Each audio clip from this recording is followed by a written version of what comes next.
Hello there, I'm Kios the Ronin Beatmaker, and welcome to Lounge Ronin.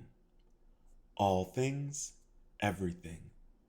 If you're new to the channel, please make sure to hit that like button, subscribe, and ring that notification bell. And on this episode, we're going to discuss the Assyrians, rulers of an empires. Rulers of empires. Now, this is going to be a light introduction into the Assyrians. So I highly implore everyone out there to do your own research and a deep dive. You may be surprised as to what you learn about the world and yourself. So without further ado, let's get into it.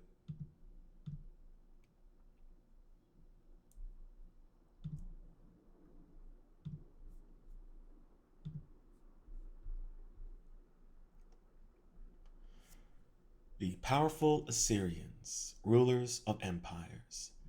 This was written and updated October 9th, 2016. Much of Assyria's history is closely tied to its southern neighbor, Babylonia. The two Mesopotamian empires spoke similar languages and worshipped most of the same gods. They were often rivals on the battlefield for influence in the ancient Middle East. The history of Assyria spans mainly from about 2000 BC, when the cities of Nevia and Calah were founded, to the destruction of Nevia in 606 BC. Whereas Babylonia is best remembered for its contributions in literature, agriculture, and the law, Assyria is chiefly remembered for its military prowess, advances in weaponry, and meticulous recorded conquests. Geographically, Assyria occupied the middle and northern part of Mesopotamia. It was situated between the Euphrates and Tigris rivers, and its major cities were Calah, Zab, Ashur, and the capital, Nevia. Nenvia, apologies, Nenvia. Here we have an illustration by Frederick Arthur Brigman, the divisions of an Assyrian king shooting a lion with a bow and arrow, I should preface. The power and the glory. Quote, I am powerful. I am all powerful. I am without equal among all kings. End quote.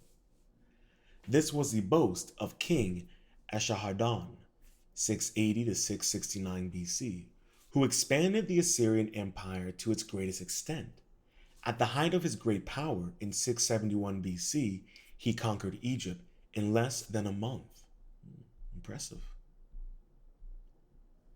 The Egyptian kingdom was considered one of the most impregnable in the Middle East. The Egyptians had ruled over their own land virtually undisturbed for 2,500 years. Here we have Ashurbanipal's brutal campaign against Elm in 647 BC, as recorded in this relief. Once Egypt was captured, Esarhaddon and his successor, Ashurbanipal, 680 to 626 BC, ruled an empire that stretched over 1,000 miles from the Nile River to the Caucasus Mountains. In its time, the Assyrian Empire was the greatest the world had ever seen. The center of the empire was located in what is now northern Iraq, and its capital was called Nineveh.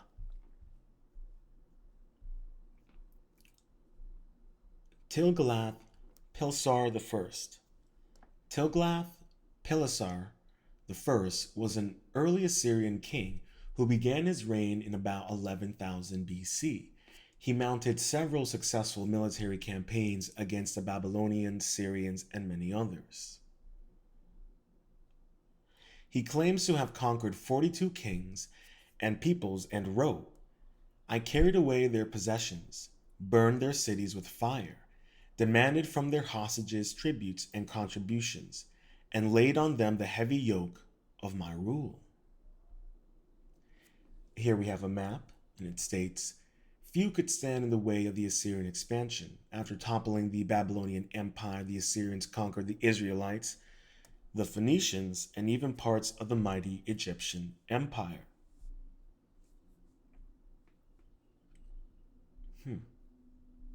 And 42 is an interesting number to know. Here we go. The Assyrian ruler also claimed great expertise as a hunter, who on one expedition killed over 900 lions and captured several elephants alive. It's a bit excessive. In the city of Ashur, he kept a hunting park in which to prey on animals. At Nevaeh, he started a botanical garden in which he planted trees and fauna gathered during his military campaigns. How did the Assyrians establish such a large empire over such formidable foes? Their armies were highly trained and professional, and their troops had a great deal of experience in battle. They were organized into various units of charioteers, cavalry, bowmen, and lancers. Assyrian armies also had a corps of engineers who employed movable towers and iron-headed battering rams for sieges on walled towers. Soldiers used iron weapons, which were much stronger than bronze weapons of some of their foes. The Assyrians also built roads for quick and easy movement of troops, so that conquered rebellion kingdoms could easily be brought back under control. Fear was another tool used by the Assyrians. Although all wars are cruel, the Assyrians were notorious for their widespread use of torture. The words of an early Assyrian king, Ashurnapal, Arshun-narsipal, reveal just how cruel the Assyrians could be. I built a pillar over the gates. I built a pillar over against his gate, and I flayed all the chief men. I covered the pillar with their skins. Some I impaled upon the pillar on stakes. Many captives I burned with fire. For some I cut off their hands and their fingers, and from others I cut off their noses, their ears, and of many I put out the eyes. Ashurnapal. Wow. So torture was their propaganda.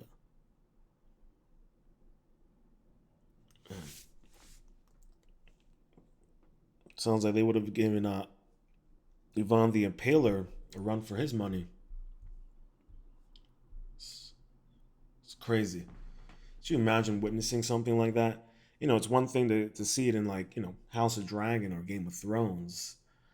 But, when you read it in these history books, these actual accounts of these crazy atrocities, it's, I don't know, it really can take your imagination into some very unsettling places. But let's continue. The spoils of victory. In ancient times, kings usually led their troops into battle and were highly skilled soldiers themselves. It was the custom of Assyrian kings to record their victories on the walls of their immense and extravagant palaces. The relief sculptures on the walls of King Ashurbanipal's palace in Nineveh are some of the most elaborate. These sculptures, along with the important collection of cuneiform clay tablets, 25,000 of them, were discovered by Austin Henry Layard and his colleagues in the 1840s. Empires meant power. This power led to extravagant wealth for the victors, who forced the conquered peoples into paying their tribute or taxes. The Assyrian kings had no end of such wealth. Paying tribute. The Assyrian king Sennacherib, 704 to 681 DC, describes the tribute he exacted from the Hebrew king Hezekiah. Hezekiah withstood the Assyrian siege in the capital city of Jerusalem, in an event that is also recorded in the Bible. Hebrews still had to give enormous tribute and presents to the Assyrians.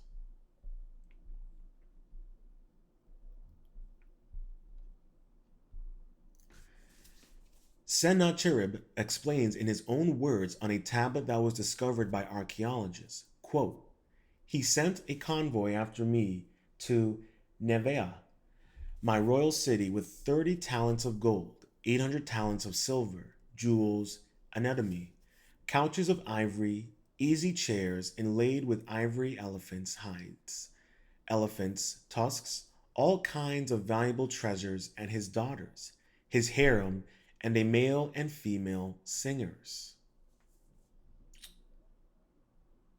I mean, it's not a bad tribute. I don't know. Sounds pretty good to me. Let's continue. More than warriors. With the wealth they obtained from war and tribute, the Assyrian kings built the well-fortified and beautiful cities of Nineveh, Kala, present-day Nimrod. In these cities, they placed their grand palaces, some of which span several acres. It is these palaces Assyrian kings showed their more cultured side. Here we have an illustration of the palaces at Nimrod restored 1853. Wow, beautiful. The first glass making, the invention of backgammon, the ancestors of the lock and key, even therapeutic massage, are thought by many scholars to be Assyrian inventions. But the Assyrian Empire's grandeur did not last. Just as it reached its peak, it began to crumble. Fighting between King Ashurbanipal and his brother weakened the empire and opened it up to foreign invaders. The Assyrian Empire was eventually destroyed in 1612 BC by the Medes from the Iranian plateau and the Chaldeans of Babylonia. It never rose again. And there you have it. A light introduction into the Assyrians, rulers of empires.